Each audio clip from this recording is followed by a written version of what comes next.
అనుకుంటా కదా, మీరు ప్రభాస్ ఫ్యానే కదా. అవును సార్, అవును సార్. కానీ కొన్ని డైలాగ్స్ అదే టీజర్లో చూస్తుంటే ప్రభాస్ని కొద్దిగా ఇమిటేట్ చేసినట్టుంది. లేదు, భీమవరం అంటే మీకు- భీమవరం వైపు పట్టుకోమని అన్నారు అన్నవాళ్ళు. సో డెఫినెట్లీ అందరూ అట్లే సౌండ్ అవుతారు. మా కార్తీక్ అన్న కూడా అట్లే మాట్లాడతాడు. And thank you, I take it as a compliment definitely. అంటే ఆయన ఇమిటేట్ చేసినట్టున్నారు. ఒక సినిమాలో ఆయన ఇలాగే అంటాడుగా ప్రభాస్. చాలా చాలా చాలా బాగుంటారు అన్న అదా.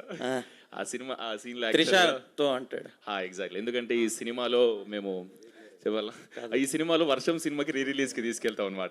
ఆ ఇంటర్వెల్లో మాట్లాడుకునే మాటలు అవి అట్లా. ఓకే, బాగుంది. టీజర్ అయితే చాలా బాగుంది. డైరెక్టర్ గారు, ఇది ఏంటంటే ఇన్స్పిరేషన్ ఏంటంటే దీనికి, లేదా మీ 100 షార్ట్ ఫిల్మ్స్లో ఓ షార్ట్ ఫిల్మ్ సినిమాగా మలిచారా? లేదు సార్, కొత్త కథే. ఇది actually inspired from true events అండి. ఇది ఫస్ట్ ప్రెస్ మీట్లో చెప్పాను, it's father and daughter love story కూడా ఉందని. సో మా డాడీ అండ్ మా బాబాయ్ గారు వాళ్ళ కూతుర్ని చాలా అమితంగా ప్రేమించారనమాట. సో ఆ కథనే ఇన్స్పిరేషన్గా తీసుకుని కూతురు ఈక్వల్ లవ్ డాడీకి, డాడీ ఈక్వల్ లవ్ కూతురికి ఇచ్చినప్పుడు, అండ్ అదే సమయంలో ఒక అబ్బాయితో ప్రేమలో పడితే ఆ సంఘర్షణలో ఆ సిట్యుయేషన్స్ ఎలా ఉంటాయో చెప్పడానికి ట్రై చేశాం సార్, అంతే. ఓకే, సుమంత్ గారు మీరు డైరెక్ట్ చేశారు కదా ఫస్ట్ ఫిల్మ్. నెక్స్ట్ది ఎందుకంటే మీరు ఇప్పుడు అంతా తెలంగాణ రూటెడ్ స్టోరీసే కదండి వస్తున్నాయి. అవును. అంటే నెక్స్ట్ సినిమా మీరు ఎందుకు అట్లా ట్రై చేయలేదు? నేను యాక్చువల్గా రాసుకున్నాను నా కథ, తీద్దామని అనుకున్నా. కానీ నా చుట్టుపక్కల నా వెల్ విషర్స్ అందరూ సజెస్ట్ చేసింది ఏంటంటే 20s లాగా కనిపించే హీరోలు తక్కువ మంది ఉన్నారు కదా, మన సినిమాకి మంచి పేరే వచ్చింది కదా పర్ఫార్మెన్స్కి. సో సినిమాలు ఏమన్నా ఆర్గానిక్గా మన దగ్గరికి వస్తే రిజెక్ట్ చేయకు, స్టోరీలు నచ్చితే అని అన్నారు. బై గాడ్ గ్రేస్ నాకు చాలా మంచి కథలు వస్తూనే ఉన్నాయి. అందులో ఒక మంచి కథ ఎంచుకొని ఇది చేసినాం అన్నట్లా. అంటే మరి 80 రిజెక్ట్ చేశాను అన్నారుగా? అవునన్న, చాలా కథలు విన్నా కదా, చాలా కథలు విని అందులో మంచి కథ ఎంచుకొని తీసిన అంటున్నాను. సుమంత్ గారు, ఆ 80 కథల్లో లేనిది దీంట్లో ఏముందండి కొత్తగా?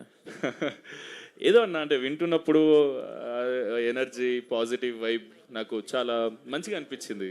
కథ చాలా ఎమోషన్స్. ఇప్పుడు నేను 80 కథలు చెప్పలేను కదన్న, అందులో ఇవి లేవని.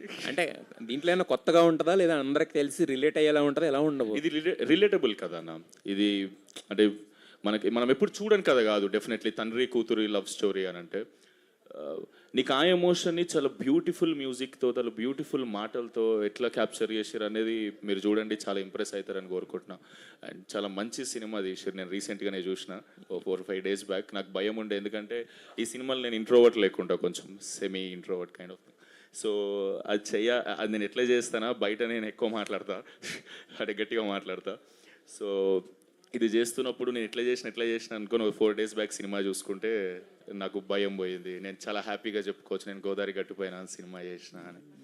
అయితే అందరూ మీ ఫ్రెండ్స్ అందరూ కూడా, అంటే సినిమాలో మీ ఫ్రెండ్స్, ఆఫ్ స్క్రీన్ ఫ్రెండ్స్ కూడా, వీళ్ళందరూ ఏం చెప్తున్నారంటే సుమంత్ ప్రేమిస్తాడని చెప్తున్నారు. బట్ ప్రేమిస్తాడనే మాట పాజిటివ్ కానీ, బట్ వాళ్ళు చెప్తున్న వైబ్ ఏదో కొంచెం తేడా ఉంది. ఏంటి ఆ 2 తర్వాత కదా? తినమంటే ఇప్పుడు నాకు ఎట్లయితే తిండి పెడతారో ఈ భీమవరం అన్న వాళ్ళందరూ, నేను కూడా వీళ్ళు తప్పించుకుంటారు. వీళ్ళు యాక్చువల్గా నేను రూమ్లో కూర్చోబెట్టి తినాలన్న, ఎందుకంటే వీళ్ళు నాకు ఇంత ఫుడ్ పంపిస్తారు, ఒక్కని తినాలి, నేను తినలేను కదా అని వీళ్ళని కూర్చోబెట్టి మాట్లాడుతూ తినిపిస్తూ చేస్తూ ఉంటా. అది ఇంటెన్షన్ అన్నది. సుమంత్ గారు సార్ ఇటండి సార్ బాగున్నారా సార్? హాయ్ అండి, బాగున్నాను. ఆల్ ది బెస్ట్ అండి for second film. Thank you. First film మీరు మేం ఫేమస్ చేసినప్పుడు నాకు గుర్తుండి, ఒక newcomer first film first టైమర్తో అంత అగ్రెసివ్ ప్రమోషన్స్ చేసిన సినిమా అదే. ఇప్పుడు కూడా రాలేదేమో మేబీ అంత అగ్రెసివ్గా ప్రమోషన్స్ చేసిన సినిమా. బట్ వన్స్ సినిమా కొద్దిగా డిసప్పాయింట్ చేసినప్పుడు రియాక్షన్స్ కూడా అంతే హార్ష్గా ఉండినాయి, మీరు చేసిన హడావుడికి సరిపోయేంతగా. సో ఏంటి ఈ సినిమా స్ట్రాటజీ ఏదైనా మార్చుకుంటారా? లేదు సార్, మేము యాక్చువల్గా మేము ఎక్స్పెక్ట్ చేసిన దానికన్నా చాలా మంచి రిజల్ట్ ఇచ్చింది మేము ఫేమస్. ఎందుకంటే మేము పెట్టిన బడ్జెట్కి, మాకు వచ్చిన కలెక్షన్కి, మాకు వచ్చిన పేరుకి, మేము చేస్తే ఇప్పుడు కొత్తోడు వచ్చి, ఇప్పుడు నేనేనో నాగరంలో ఉంటా, నాలాంటోడిని తీసుకుపోయి సైమా అవార్డ్ స్టేజ్ మీద బెస్ట్ డెబ్యూ యాక్టర్ లాగా నాకు అవార్డు ఇచ్చిందంటే డెఫినెట్లీ ఆ సినిమా జనాలకు కూడా నచ్చి వాళ్ళు నన్ను ఎంత ఎంకరేజ్ చేసి నన్ను ఆ స్టేజ్కి తీసుకుపోయినారు సార్. సో ఆ సినిమాకి నేను ఎప్పుడు థ్యాంక్ఫుల్ ఉంటాను. డెఫినెట్లీ ఎంట్రీ మీరు అన్నట్టు ప్రమోషన్స్ బాగా లొల్లి చేసినాం. ఎందుకంటే సార్, ఎందుకంటే అంత లొల్లి చేసినామంటే నాకు క్వాలిటీ స్పామ్ చేయాలి అని ఉండే. ఎందుకంటే నా పోస్టర్లు, నా ఒక సినిమా కూడా తీయకముందుకు నా పోస్టర్లు 100 పోస్టర్లు గోడ మీద వేసిన ఎవరు బండాగి చూడరు కదా సార్. సో నేనేమనుకున్నా అంటే ఎవ్రీడే ఫోన్ ఓపెన్ చేసి నేను కనబడాలి అని అనుకున్నా. సో దానికి ఏం చేయొచ్చు, సో ఎంత కాదన్నా మీరు అన్నట్టు చిన్న సినిమా, నేను పెద్ద పెద్ద ఈవెంట్లు చేసి పెద్ద పెద్ద ప్రమోట్ చేయలేను డెఫినెట్లీ. సో మేము అప్పుడు 21 when I was 19 I sign that film. నేను 23 ఇయర్స్ వచ్చినప్పుడు రిలీజ్ అయింది ఆ సినిమా. 5 ఏళ్ళ కష్టం యాక్చువల్గా. సో నాకు అరే పోరలు తీసిరు, ఏం తీసిరు అని చెప్పేసి చుట్టుపక్కల ఉన్న మన ఇండస్ట్రీలో ఉన్న హీరోలు, హీరోయిన్స్, సింగర్స్, ఎవరెవరైతే ఇండస్ట్రీ పీపుల్ ఉన్నారో అందరు వచ్చి మీతో పాటు సార్ అందరూ వచ్చి మమ్మల్ని ఎంకరేజ్ చేశారు. కాబట్టి అది మాకు జనాలందరికీ అగ్రెసివ్ ప్రమోషన్ లాగా కనిపించింది. అది నాకు ఒక డ్రీమ్ ఎంట్రీగా, అంటే డ్రీమ్ లాంచ్ కదా సార్. సో నాకు ఏదైతే కావాలో అది వచ్చింది. ఆ సినిమా నుంచి నాకు ఏదైతే రిజల్ట్ రావాలో అది డెఫినెట్లీ వచ్చింది సార్. ఇప్పుడు ఆ క్వాలిటీ స్పామింగ్ ఈ సినిమా